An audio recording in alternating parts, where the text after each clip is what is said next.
Jeff Keenan here. I'm just getting around to changing the muffler filter on my 2015 Kawasaki Jet Ski 310X Ultra. Now, the manufacturer recommends doing it every 50 hours. I've got 86 hours on this one now, so I kind of put it off, but let's see what it looks like. So you can see the filter here. Now, I ride in fresh water. If I ever do go in salt, I ride back through freshwater river to flush it out. I've never even flushed the ski because I'm always in fresh water. So this is the muffler filter after a few years and 86 hours, and it looks good. I mean, I've seen some that have had a single season of saltwater riding and this weld would come loose. This doesn't look bad. I figured it was pretty good, but after watching a few videos, I decided it was time to change it.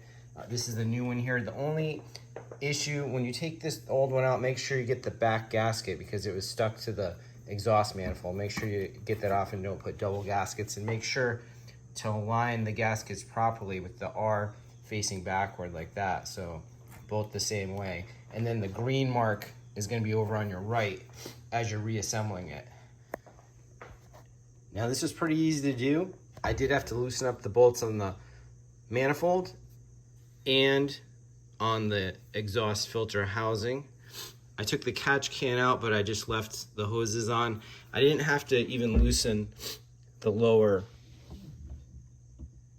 coupler down there, the clamps. I left it just as is.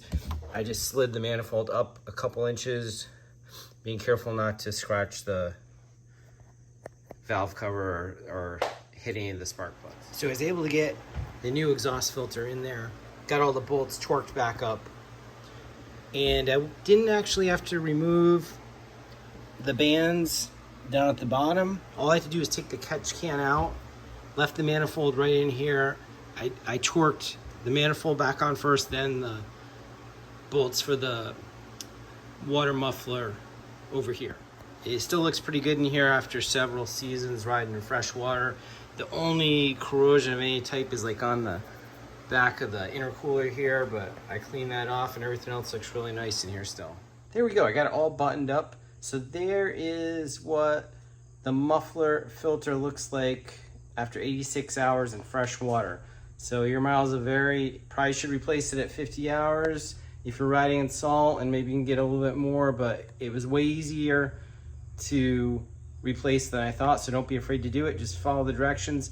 JD's WaterWorld made a great video. I followed him pretty much, but I left most of the stuff in there. I only, again, had to take out the manifold and loosen the bolts for the muffler filter. Please remember to like and subscribe for more videos on jet skis, Wi-Fi's, and tech products.